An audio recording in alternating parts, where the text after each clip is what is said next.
그러면 자, 용비어천가 제목 뜻부터 다시 볼까?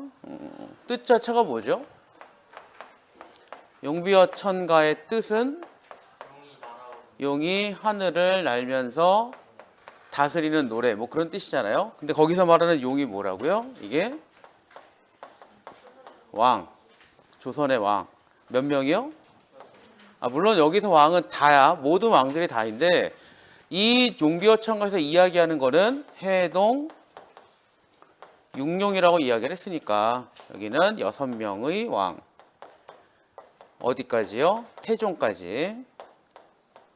그 앞에 원래 태종인데 또 정종은 뺐잖아요. 정종은 뺐지만 목조, 익조, 도조, 환조까지 해서 6분이 우리나라의 나라를 만드신 분들. 그래서 2명일 때보다는 4명 더 하는 게 훨씬 더 정당성이 커지니까 라고 얘기했고요.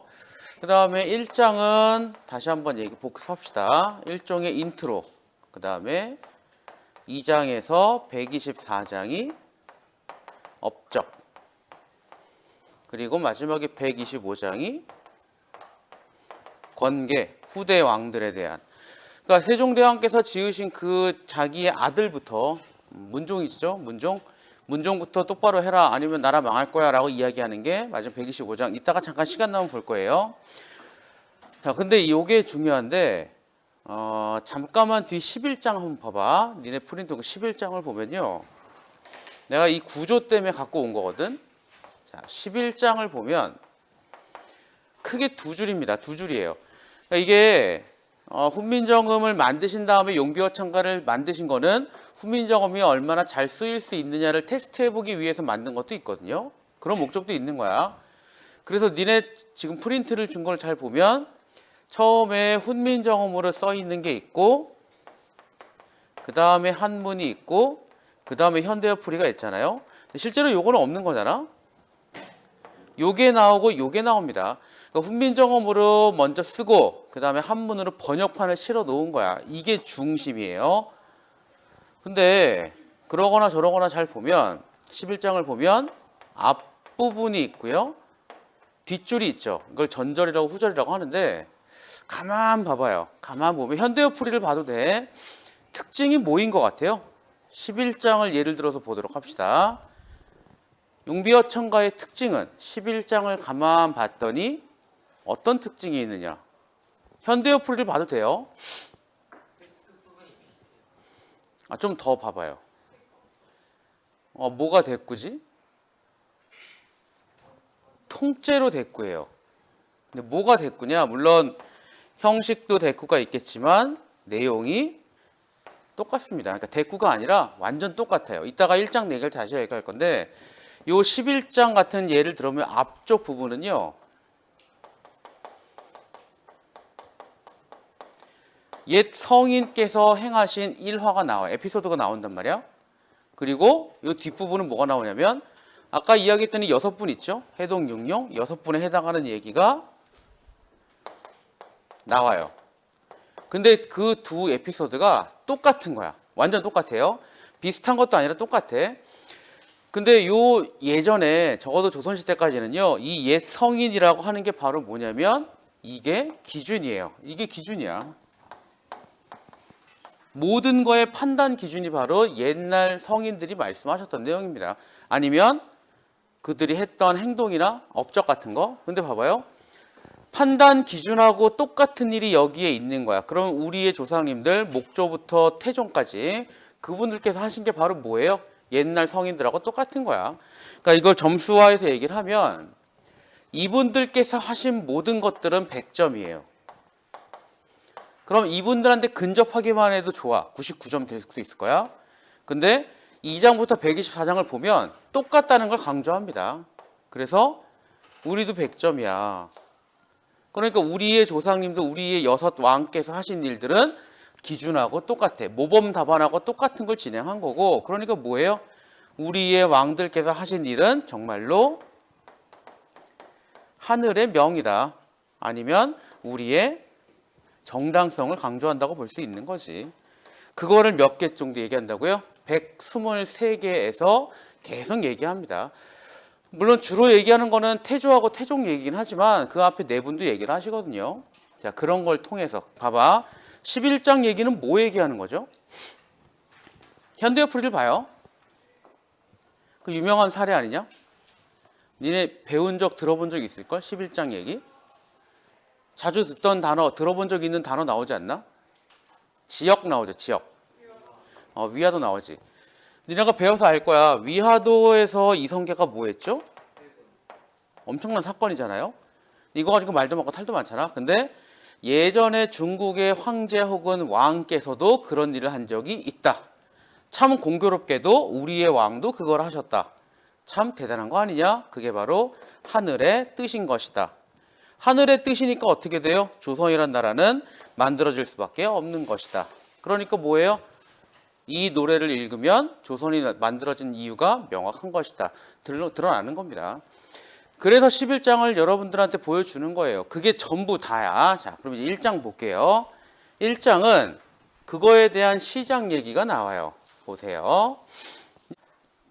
해동 육령이 나라샤 일마다 천복이시니 고성이 동부하시니 이거 써놓고 볼게요. 외우려고 해도 되긴 되는데 가능하면 그냥 이해만 해도 돼. 일마다 원래 이거 띄어쓰기 없는 거야. 나 편의를 위해서 띄어쓰는 것 뿐이야. 원래 띄어쓰기 없습니다. 이거는 니네 385쪽 5쪽에 나올 거야. 그게 원본이거든요. 잘 보면 띄어쓰기 없어요. 고성이 동부하시니. 자, 몇 가지를 얘기하고 싶은데 일단은 해동 육령을 설명할 필요가 없어요. 해동 지역에 있는 6마리의 용이. 그러니까 우리 왕들 얘기하시는 거죠. 돌아가신 분 4분까지. 그 다음에 요 얘기가 잘 봐요. 오른쪽에 현대의 풀이에 뭐라고 나와 있죠? 고성이 동부하시니. 오른쪽에 현대의 풀이는 성인과 꼭 들어맞으시니. 이게 이제 어떤 의미인지 파악이 돼요? 니네가 나중에 시험 보면 만약에 서술형 보면은 모범 답안이 나오잖아요. 이게 바로 성인이고 우리가 쓰는 시험지 형태가 이거랑 똑같다는 얘기고 그러니까 몇 점이에요? 100점이란 얘기입니다. 그러니까 완벽하게 우리는 뭐예요? 천복을 받는 거지 하늘의 복을 받으신 거다. 그러니까 우리가 이 조선이라는 나라가 생겨난 이유는 하늘의 명령이고 하늘의 뜻이니까 우리는 큰 잘못이 없고 이 우리나라는 평생 갈 거고 죽을 때까지 이 세상이 망할 때까지 갈 것이다. 더군다나 우리 왕들께서 하신 일들이 완전 들어맞죠. 완벽하게 똑맞죠. 그냥 하나만 같은 게 아니라 근접한 게 아니라 완전히 똑같더라. 그러니까 뭐예요? 우리는 충분히 정당성이 있다. 그 얘기하는 겁니다. 내용상 그렇게 이해하시면 돼요. 자, 이제 몇 개 중요한 문법적인 요소를 좀 볼게요. 보자. 요게 좀 자주 나오거든요. 오른쪽에 뜻 뭐라고 나와 있죠? 현대어 풀이에 나, 시, 어죠. 자, 그럼 우리 이거 쪼개보자고 분석을 해보도록 합시다. 어떻게 돼요?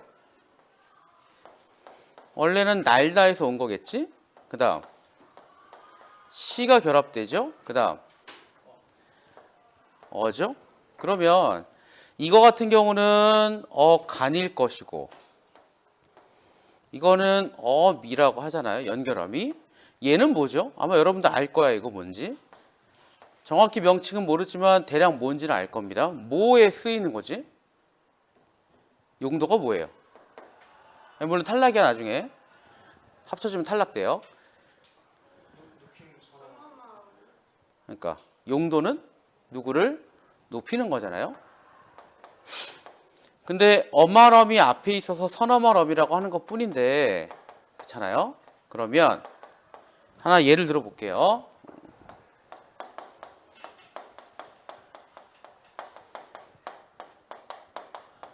이렇게 말을 해도 틀린 건 아니죠. 아버지께서 간다. 틀린 건 아니지. 근데 웬만하면 높임법을 맞춰주면 어떻게 써야 돼요? 원래 가다에 시를 넣어서 가신다. 물론 현재형을 넣으면 가신다가 되겠지. 가시다인 거잖아요.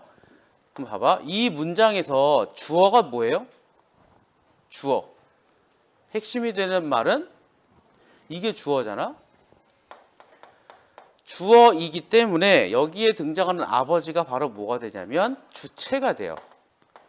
그래서 보통 현대국어에서 우리가 쓰는 이 시를 조금 더 정확히 얘기하면 뭐라 그러죠? 그냥 높임이 아니라 주체를 높이는 서너멀음이라고 말을 합니다. 배워본 적 있을 거예요. 어렵진 않아. 자, 그러면 추가합시다. 아버지께서 유명한 얘기예요. 할머니를 모시고 가신다. 이젠 가신다로 쓸게요. 할머니를 모시고 가시다. 자, 봐요. 이 문장에서 주어는 여전히 누구예요? 주어는 아버지입니다. 그러니까 주체는 여전히 아버지예요. 근데 갑자기 할머니가 나왔죠. 여기서 할머니를 뭐라고 부를까요? 주체는 아니고 근데 사람이 들어가 있고 이런 걸 우리가 객체라고 해요. 그러니까 여러분들이 이거 문법 문제 나오면 헷갈리면 이렇게 주어에 나오는 사람은 아닌데 또 한 사람의 사람이 나왔는데 그게 나보다 높다. 그럼 어떻게 되느냐? 높여드려야 돼요. 근데 잘 봐. 할머니를 모시고 가시다 해서 여기에 시는 아버지랑 관계 있는 거잖아요. 할머니는 뭐가 높여주고 있죠? 모시다지. 그럼 이거는 헷갈리지 마. 요 시는 이 시하고 같은 거예요? 다른 거예요? 다릅니다. 이거는 그냥 통째로 모시다가 끝이야. 그래서 현대국어에서는 객체를 높이는 말이 있는데 어떻게 높이느냐? 그냥 묶여진 말로 높입니다. 어휘로 높이는 거야. 근데 옛날엔 그게 있었어. 근데 거기까지는 몰라도 돼요. 중세 때는 객체를 높이는 것도 따로 있었지만 지금은 없습니다. 지금은 이런 어휘 형태로 높인다고 보면 돼요. 하나 또 니네 헷갈릴까 봐 하나 얘기해 줄게. 봐봐. 아버지께서 주무신다. 이런 문장이 있다고 쳐봐. 아버지가 주어잖아요. 주체잖아. 주체를 뭐가 높이죠? 이거 높이지 않고 쓰려면 뭐라 그래야 돼요? 잔다입니다. 잔다. 그것 때문에 얘기하는 거예요. 원래는 자다라고 써야 돼요. 근데 높여서 어떻게 할 수 있죠? 주무시다 말고 자시다라고 써도 돼요. 물론 쓰진 않지만 이론상 가능해. 근데 이게 어색하니까 어떤 걸 쓰죠? 주무시다를 써요. 그럼 니네가 뭘 헷갈리냐면 선생님 요 시도 요거 아니에요? 아니야. 헷갈리는 거야. 주무시다에 있는 시는 이거 자체가 한 덩어리입니다. 이거는 어미가 아니야. 그걸 헷갈리지 마요. 선생님 말이 길어요. 자 보세요. 이거 이제 프린트 잠깐 봐봐. 니네 1장의 프린트를 보면 나라샤 부분에 있을 거예요. 거기에 이 나라샤도 날다에서 온 건 똑같거든요. 날다에서 온 건 똑같습니다. 똑같은데 얘 분석이 어떻게 되죠? 날.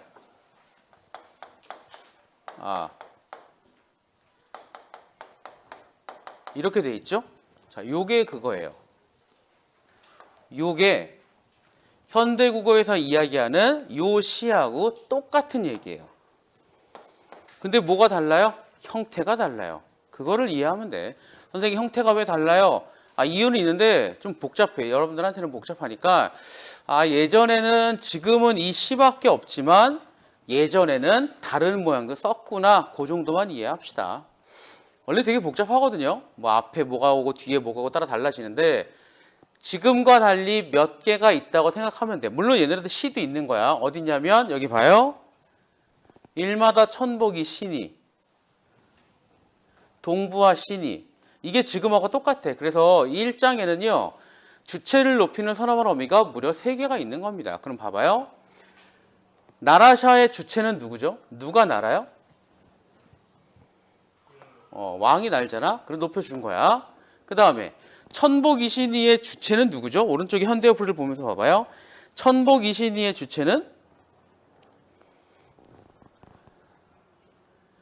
아니면 고성이 동부하신이의 주체는? 선생님 이거 아닌가요? 현대어플을 잘 봐요. 아까 썼지만 이거는 니네 주격 조사가 아니야. 요겁니다. 요거. 형태가 바뀐 것뿐이에요. 그러니까 여기서 말하는 천복이신이 동부하신이 꼭 들어맞으신이라고 하는 건 계속 육룡을 이야기하면 돼요. 그러니까 계속 이거에 대해서 높여드리는 거지만 형태가 다를 뿐입니다. 근데 분명히 형태는 달라요. 그러니까 샤 형태도 있고요. 지금처럼 시 형태도 있고요. 근데 지금은 뭐만 남아요? 지금은 요것만 남아요. 니네 잠깐만 오른쪽에 383쪽에 밑에서 두 번째 줄을 봐봐. 거기 뭐 이상한 거 있죠? 삽잡잡 이런 얘기 있지. 이게 객체 높임을 실현하는 거지만 니네는 거기까지는 몰라도 돼요. 너무 복잡합니다. 굳이 알 필요 없어요. 하나는 알면 좋지. 예전에는 요거를 따로 높이는 표현이 있기는 했다. 그 정도만 이해하면 돼요. 근데 니네가 그거를 공부하기에는 너무 복잡하니까 거기까지는 알 필요 없고요. 그래서 오른쪽에 뜻까지 보면 이해가 될 거고요. 그래서 1장이 뭐예요? 앞으로 123장에 걸쳐서 이야기할 부분을 설명해주고 넘어가는 거지. 우리의 왕들과 옛 성인들, 특히 중국의 왕들이에요. 황제 왕들. 이런 얘기를 앞으로 신나게 하겠습니다. 언제까지요? 124장까지 이야기를 하려고 합니다. 그게 1장이에요. 자, 이제 2장 볼게요. 2장이 용비어천가에서 가장 유명한 부분이고요. 그 다음 유명한 게 125장입니다. 근데 125장 책이 없으니까 안 할 거야. 자, 2장에서는 몇 개 중요한 게 있어요. 잘 보세요. 그냥 띄어쓰기 할게요. 뿌리 깊은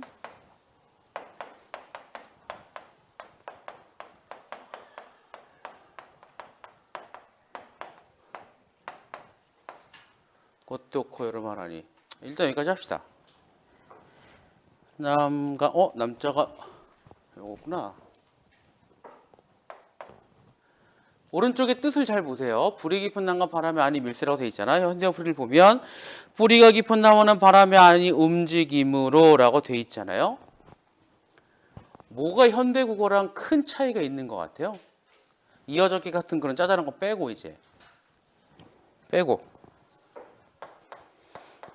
뿌리가 깊은 나무는 바람에 이거는 그냥 저거잖아. 이어쓰기 한 거니까 아니 그칠세 거의 똑같아. 그래서 여기까지 볼 때 큰 차이는요 바로 얘하고 얘예요. 요 둘이 큰 차이입니다. 얘는 큰 차이는 눈에 띌 거야. 비슷한 건데 헷갈리니까 이렇게 써볼까? 그럼 어떻게 돼요? 이거 지워. 똑같은 거 지울게요. 지웠잖아요. 그럼 뭐가 남아요? 이것도 모음이니까 지우고.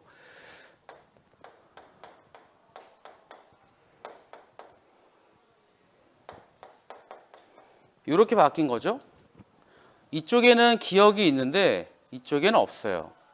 그게 차이야. 그걸 이해합시다. 그러니까 변화만 이해하면 돼. 아 이런 것도 있구나 라고 하고 변화만 이해하면 되는데 잠깐 그 밑에 보면요. 내히 이러 바라래 이런 얘기 있잖아. 또 잠깐 봐. 연결해서 볼 거예요. 내히 이러 바라래 가느니. 그런데 이거는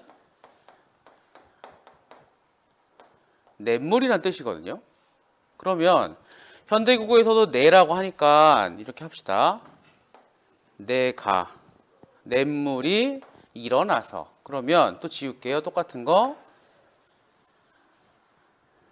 주격부사 지우고요. 가 지우고요. 뭐가 남아요? 히읗이 남아요. 그러니까 예전에는요.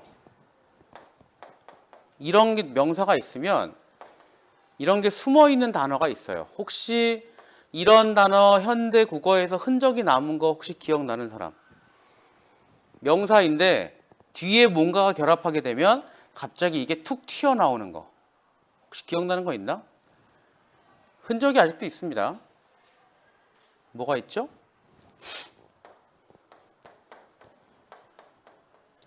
암수는 그냥 암수죠. 근데 거기에 그런 물건을 같은 게 합쳐지면 발음이 어떻게 돼요? 것이라고 안 하죠? 뭐라고 하죠? 암것 아니고 암컷. 수것 아니고 수컷. 왜 그러냐면 얘가 뒤에 이게 숨어 있어요. 얘도 숨어 있습니다. 그러니까 숨어 있는데 갑자기 이런 자음을 만나잖아요. 그럼 합쳐져서 이렇게 바뀝니다. 그러니까 니네가 쓰는 암컷, 수컷이 왜 그렇게 되느냐? 숨어 있기 때문이고요. 이때 단어 흔적이야. 지금도 남아있는 흔적 중에 하나입니다. 그냥 그 정도 하면 돼. 그런 게 있구나. 그러면 돼요. 자, 문제는 요거예요. 요게 요거야. 그러면 또 지웁시다. 물론 이게 된소리 발음된 거는 차이지만 똑같다고 칠게요. 다 지워. 똑같은 거 지워봐. 요거 하나로 칠게요. 그리고 이거는 전에 없었지만 지금 요렇게잖아? 요거잖아요. 이거는 형태면 차이니까 넘어간다고 치면, 자, 무슨 얘기냐면, 잘 봐봐. 이게 굴휘는 지금으로 치면 뿌리 가예요. 그러면 요거는 현대국어에서 뭐라고 부르죠? 이거를? 뿌리 가라고 할 때 요 가를 뭐라 그러지? 무슨 조사라고 그러죠? 이걸 주격조사라고 하지. 그럼 얘도 분명히 주격조사가 있어야 돼요. 그게 뭘까요? 요거? 그럼 이 뿌리는 불후야? 그건 아니에요. 원래부터 불휘야. 얘도 숨어 있어요. 얘도 숨어 있는 거예요. 뭐가? 잘 봐. 중세국어 때 주격조사는요, 오로지 이 하나예요. 오로지 이 하나입니다. 지금은 모두 있죠? 가가 생겼지? 근데 이게 16세기 후반에 생겼거든요. 이전에 무조건 이 하나야. 그럼 잘 봐. 보자. 집, 이라고 쓰면 돼요. 받침이 있는 경우에는. 그럼 받침이 없는 경우는 어떻게 쓸까? 학교, 이, 가 없다니까? 가 없어요. 학교 이라고 쓰면 돼요. 근데 문제는 뭐예요? 이게 예전에는 없으면 안 썼거든요. 그래서 어떻게 돼요? 이렇게 쓰는 겁니다. 그러니까 이게 받침이 있으면 요걸로 써요. 받침이 없으면 합쳐요. 요게 합쳐지는 거야. 근데 그러면 만약 말도 안 되지만 하면서 한 글자짜리 귀 하자. 귀는 어떻게 할까요? 현대로 치면 귀, 가를 쓰고 싶어. 이거 여러분들 귀에 있는 거 귀. 근데 가는 없잖아. 모음 뒤면 얘를 안 써요. 그럼 어떻게 써요? 어떻게 해요? 그래서 생략이에요.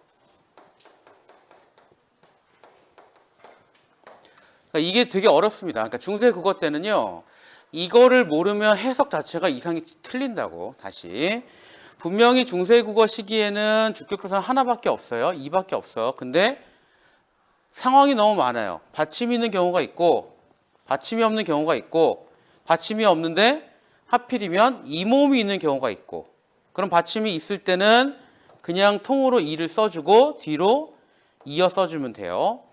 얘 같은 경우는 합쳐주면 되는 거야. 교에다가 이를 합친 거예요. 얘 같은 경우는 그냥 사라져요. 문제는 바로 이겁니다. 이거는 니네 해석이 안 될지도 몰라. 그래서 어렵습니다. 그러니까 니네 책에 있는 불휘는요, 요거잖아요.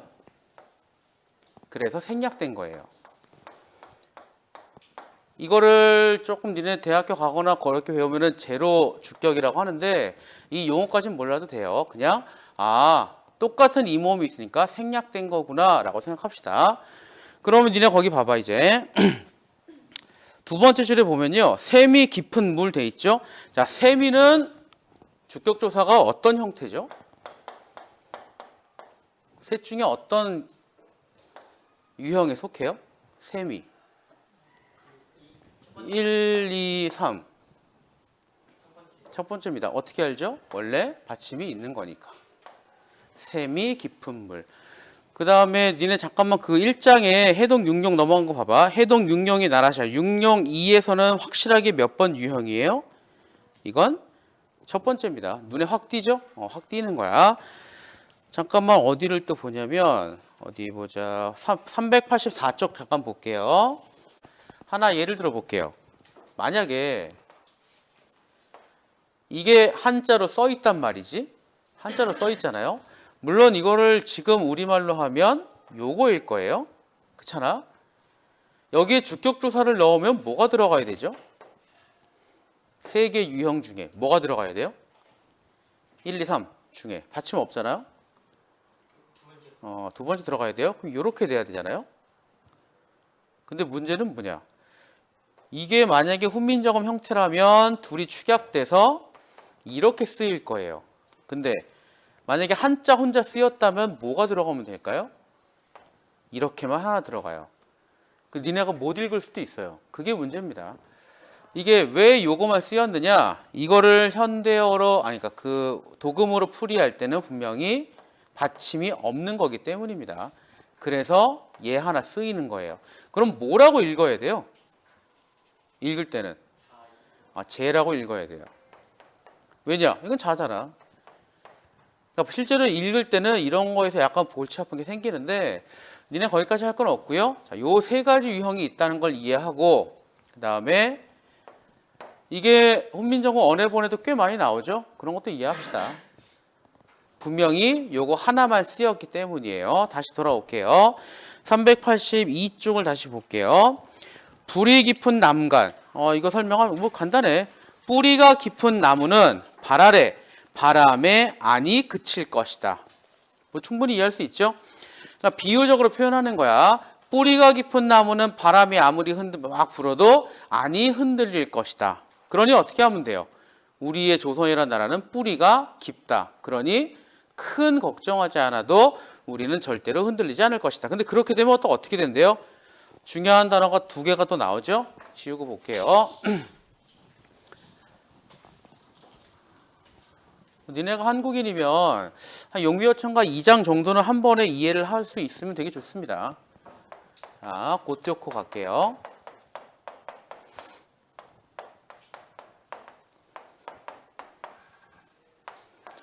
하나님 맞죠? 하다가 맞으니까 볼게요.